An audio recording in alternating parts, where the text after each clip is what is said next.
Hello, everyone. We're going to talk today about the three biggest lies that are still believed by the XRP community, by some of the XRP community. Max and I talk every day. We're real good friends. Love the guy. And this was one of the topics that came up. And we thought, hey, man, that would be good. Why don't we do a video about that? So that's what today's video is going to be. We're going to talk about the three biggest lies believed by some of the XRP community. And before we jump into that, this helps benefit both channels. It is the Decent wallet. You actually have to go through platforms like us to get that discount. So without further ado, the Decent wallet. And then we'll be right back. Here we go. Hopefully you're not leaving your cryptocurrency on the exchanges. Exchanges can fail and get hacked. If you don't own the keys to your coin, then you're not in custody of your coin, someone else is. Be sure to get yourself a cold storage wallet. I suggest the Decent wallet after having owned several different wallets. I like the Decent wallet. I like the easy access with the thumbprint. I love the features inside, how it Bluetooths with my phone and gives me a large screen. I also like how I can order two. I use one for a moon bag, coin I'm not going to touch for maybe years. I use the other one as just my regular wallet. You can order two for $219, that's $99 off. Or you can order one if you wish. When you order, your shipping is free if you live in the US, the UK, the EU, or Japan. Order one today. I think you'll be satisfied. To order now and get the discount, you can use the link that's appearing above my head. There's also a link in the description, and generally there's one at the end of all my videos. Go ahead and order now. You'll be satisfied. All right, welcome back. Let's jump into the topic at hand, addressing the first lie. Basically, what's going to come up on your screen is actually a video. It's from a person that you're very familiar with. Jim Cramer. Yes, Jim Cramer. This interview is actually a couple years before the recession, back in 2007. Listen to this video of him addressing some key things. Some of you guys talk about the reverse or inverse Cramer effect. Well, this might definitely bring up some concerns, to say the least. Let's go ahead and pull this up. The lie that we're addressing, by the way, is an XRP ETF. Will that cause price manipulation? And then overall, what is price manipulation, and is it happening with the token XRP? Absolutely.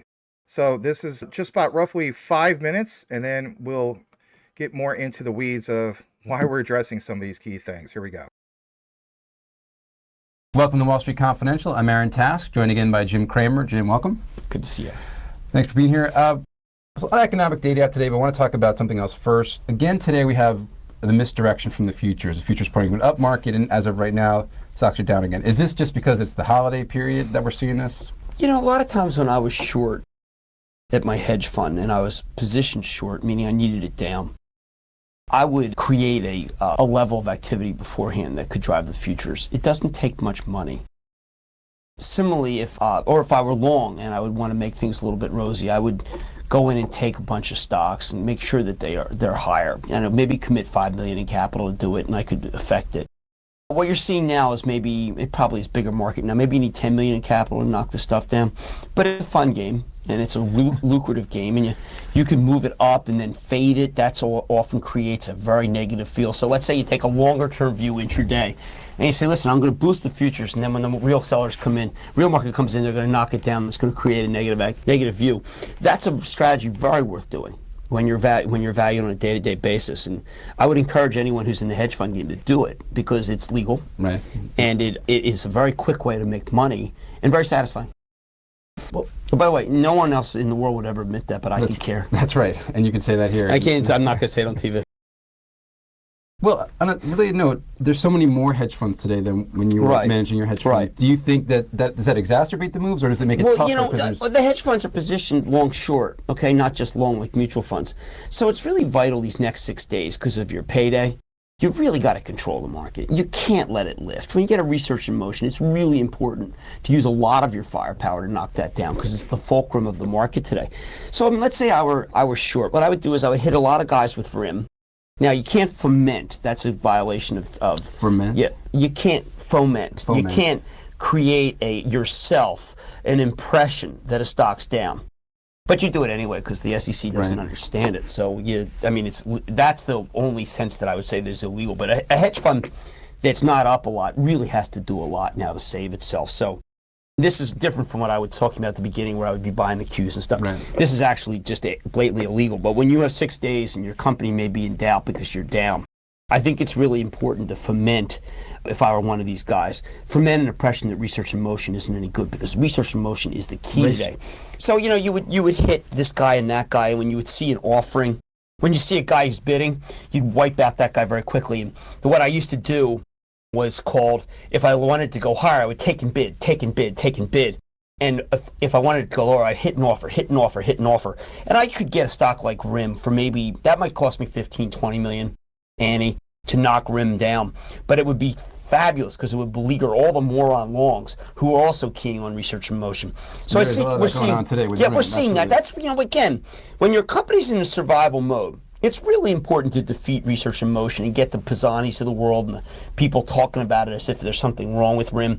Then you would call the journal and you get the bozo reporter on research in motion and you would feed that there's a Palm's got a killer it's going to give away. These are all the things you must do on a day like today. And if you're not doing it, maybe you shouldn't be in the game. Okay. Another stock that a lot of people are focused on right now seems to be Apple. Yeah, Apple's very important to spread the rumor that both Verizon and AT&T have decided they don't like the phone. Right. That's a very easy one to do because it's also you want to spread the rumor that it's not going to be ready for Macworld.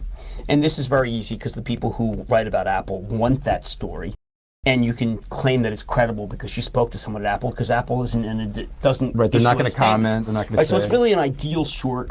And I would, again, if I were a short Apple, I would be working very hard today to get that. And the way you would do that is you pick up the phone, you call 6 trading desks, and you say, listen, I just got off the phone with my contact at Verizon. And he has already said, listen, we're a Lucky G house. We're a Samsung house. We're a Motorola house. There's no room for Apple. They want too much. We're not going to let them in. We're not going to let them do what they did to music. And, I think that's a very effective way to keep a stock down. Right. I might also, by the way, because the stock at 84, 85, with a little bit of capital, you go buy some January 80 puts that makes it look like there's going to be something going on. So maybe you give Morgan an order to buy 1,000 Jan 80 puts, then you go position limit with, you use a firm that doesn't know what the heck it's doing. Maybe you go to UBS for puts. And you just kind of create an image that there's going to be news next week, and that's going to frighten everybody. Right. Then they all go out and say large put buyer UBS. And then they call Pisani again. You have to use those guys and say, listen, I see a big buyer of puts, and I'm told that it's you would do that too. And these are all what's really going on under the market that you don't see. Right, nobody else talks about it. Right, but what's important when you're in that hedge fund mode is to not do. All right, with that said, a lot to get into in that regard, but we're talking about XRP and ETF manipulation. Is this a perfect example to have something to kind of fall back on? Yes, that was in regards to stocks, but should we apply that to Ripple XRP? Your thoughts? Yes, it does apply to some cryptocurrencies, but I think we need to draw a line between some cryptocurrencies and XRP because there is a very valuable difference. Now, he talked about research in motion, RIM. And he's talking about what that is people are searching the market for information to whether they should buy or sell. And he was talking about creating the news with rumors. Now, we're not affected by that as much in the crypto market, where the stock market, they can create rumors that CEO is leaving or he was caught in a sex scandal, and they just try to maybe create news out of thin air. And so we don't get affected much by that.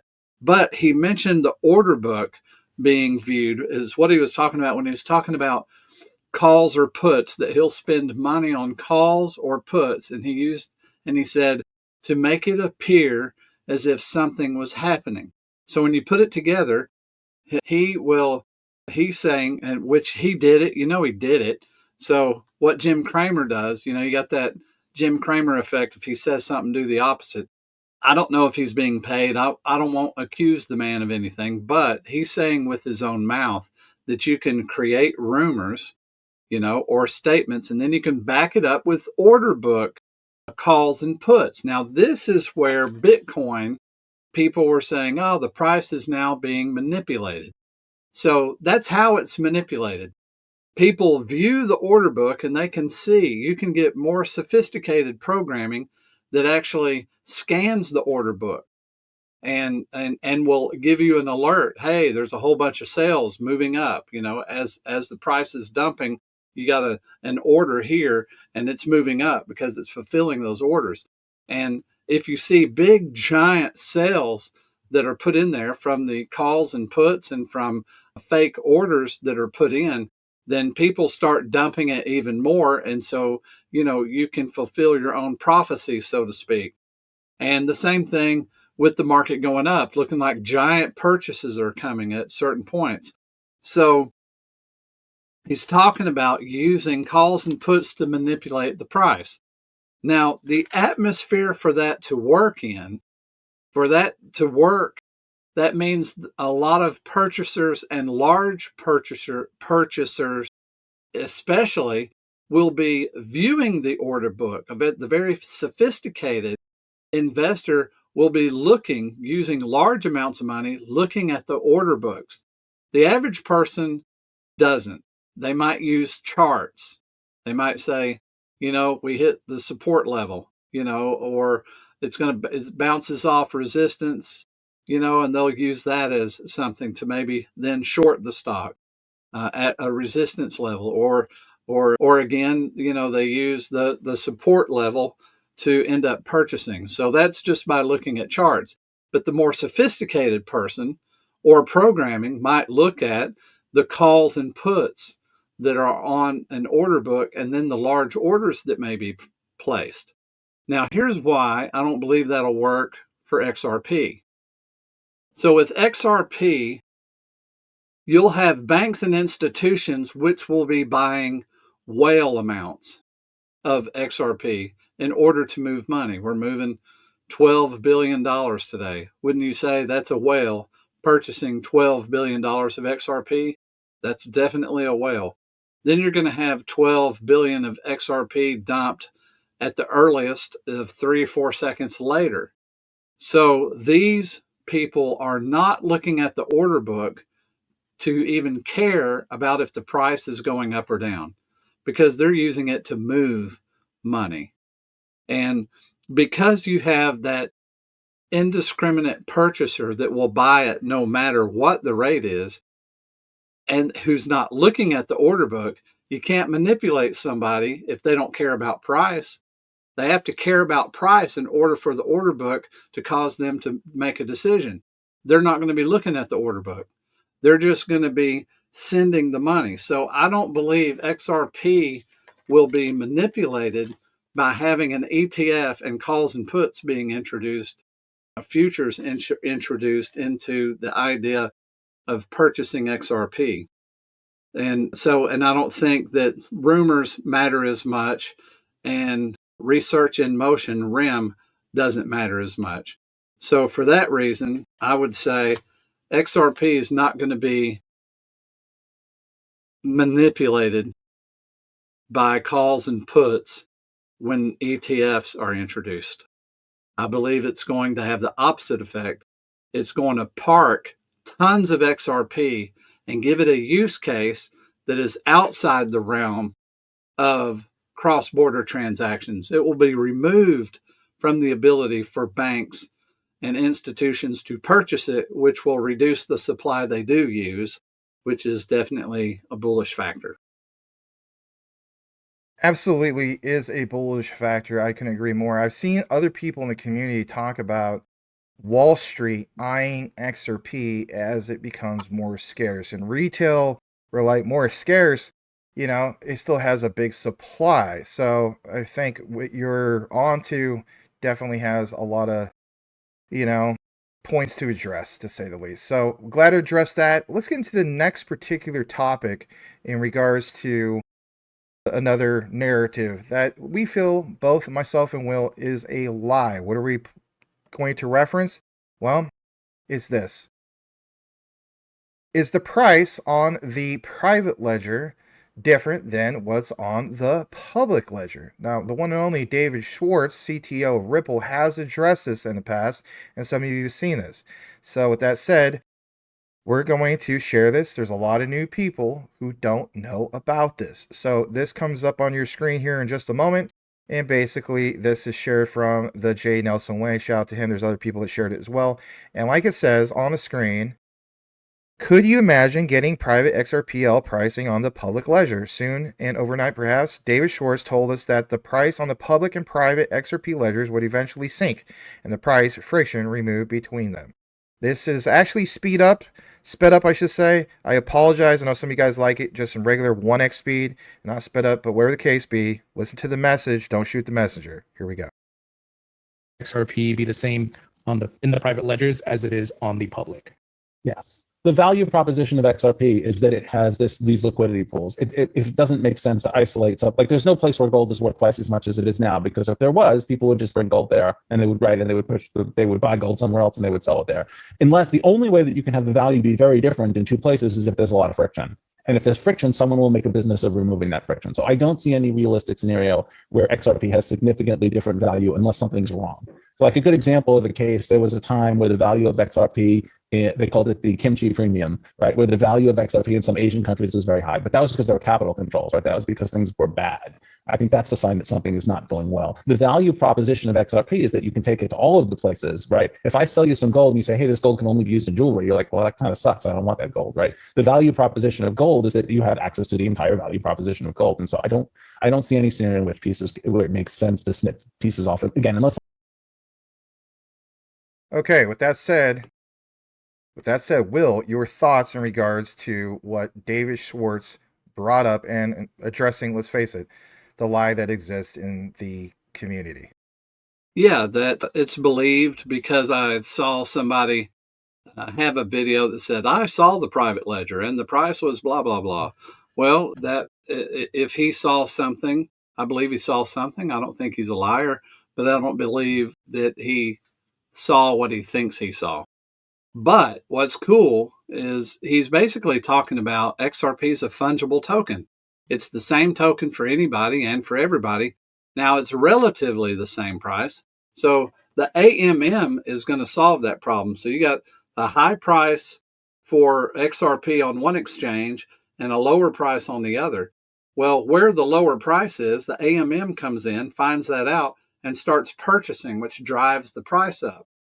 Then it starts selling, which on this other exchange, which causes the price to go down. So the AMM is going to act as a great equalizer of equalizing the price. And for those who participate in the liquidity pools, we're going to make money with the AMM. So yeah, he satisfied that idea by just telling the truth. It's the value proposition is the same, public or private. Very good, sir. Glad that you're addressing this. Will does an excellent job when it comes to these summaries. We're going to address the third particular lie. Is it truly a lie?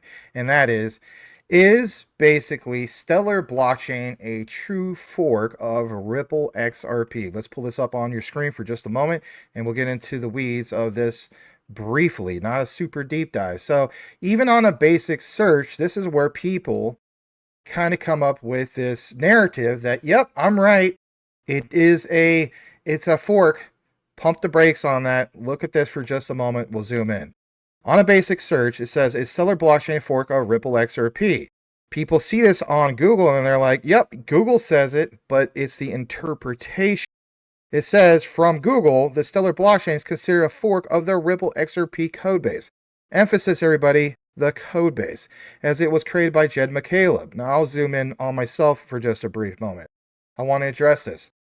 Well, obviously, the codebase is going to be used in Stellar. Why wouldn't it be? Jed McCaleb used to be part of Ripple. You don't just use the code that you put in and then jump to Stellar and just throw it all away. That would be a waste of time, energy, and code. So with that said, just want to mention that. Jumping back into this, goes on to mention a little bit more about Jed McCaleb. we know he was co-founder of Ripple, essentially used a modified version of Ripple codebase to build the Stellar network. However, while they share some similarities, they have distinct goals and functionalities today. Points to remember. Yes, I'm reading verbatim, but I don't want to skip any of this. Shared origin. Both Stellar and Ripple were co-founded, of course, by Jed McCaleb. Forking aspect. Stellar is considered a fork of Ripple codebase, meaning it was developed based on the original Ripple code with modifications. And the third part. Different focus. While both aim for cross-border payments, Ripple primarily targets large financial institutions, while Stellar focuses on individual users and smaller businesses. I own both. Extremely bullish on both. I cover both. So does Will. What about, for example, what we see from Ripple? Do they somewhat address this? Well, straight from the xrpl.org site, dating back to 2014, why the Stellar forking issue does not affect Ripple. Is this them stating that Stellar blockchain is a fork of Ripple? No. It says in the highlight why the Stellar forking issue does not affect Ripple. The Stellar Development Foundation, SDF, which maintains Stellar, a network built on a modified version of the Ripple codebase. Again, the code, everybody. Back then, published a post claiming flaws in the Ripple consensus algorithm. Again, did they fix these flaws? Yeah, there's been a lot of time that's passed. Literally, we're entering into the 11th year. So they take any reports in, issues seriously, and they've done more than enough modifications since then. But nonetheless, they did address it back then. So my key takeaway is addressing there's a difference between code and like a fork. Let's face it, Will. XDC is a true fork of Ethereum, but it's a better version of Ethereum. My goodness, right? Use it for, even on the surface, 2000 TPS. We have smart contracts up the wazoo. We have literally written into law, right? King Charles literally written the law, electronic trades, documents, bills, and act. We can go on and on about XDC, but it's not about XDC. It's about addressing this particular, let's call it a lie. Your thoughts in the findings, sir? Yeah, absolutely, man. My thoughts would be if it was a true fork in the sense that the company forked, then I would expect that XRP would have had 150 billion tokens, and then there was a fork, and then they had 100 billion tokens, and 50 billion tokens were for XLM. So, no, it wasn't. The company didn't split. There wasn't a split in the assets, in the tokens. The only thing, like you said, like what we just read, the only thing that was used was some of the code, and he modified it even. So they used the term fork, and that's usually used for a company split or like you mentioned, an actual fork of, one stream of whatever, and then a second one is taken off of that. And that's not the case. Neither of those are the case here. So yeah, but man, you found the source of where people believe that, and I don't blame them. It literally says it's a fork. It's just incorrect. Bad terminology. Absolutely. And a lot of times people, let's face it, everybody, they will skim over anything. And people used to do it, like, I shouldn't say used to do it. Heck, last time I taught, there's kids in the classroom that will get selective hearing. Is this a perfect case of it? I think so. I think it is, absolutely. So with that said, glad to bring it to you guys. We may address some of these community concerns once again on other topics in the future. If you like some of these things addressed that was brought up from the community in the comments and so on, questions, we do see the questions. We can't necessarily answer them all. Just simply let us know if you appreciate it by liking, commenting, subscribing, obviously. And if you're new, we hope that we earned your subscription. As the saying goes, know what you have, know why you hold it. The research trumps the lies 110%. On behalf of myself and Will, we want to thank you. But before we go, we're going to give you a code word to give us feedback if you listen to the entire outline. And that basically is this. It's a few words. Could you type in for us truth over, and we'll know that you listened to the entire outline. Thanks again for tuning in, everybody. We'll see you on the next one.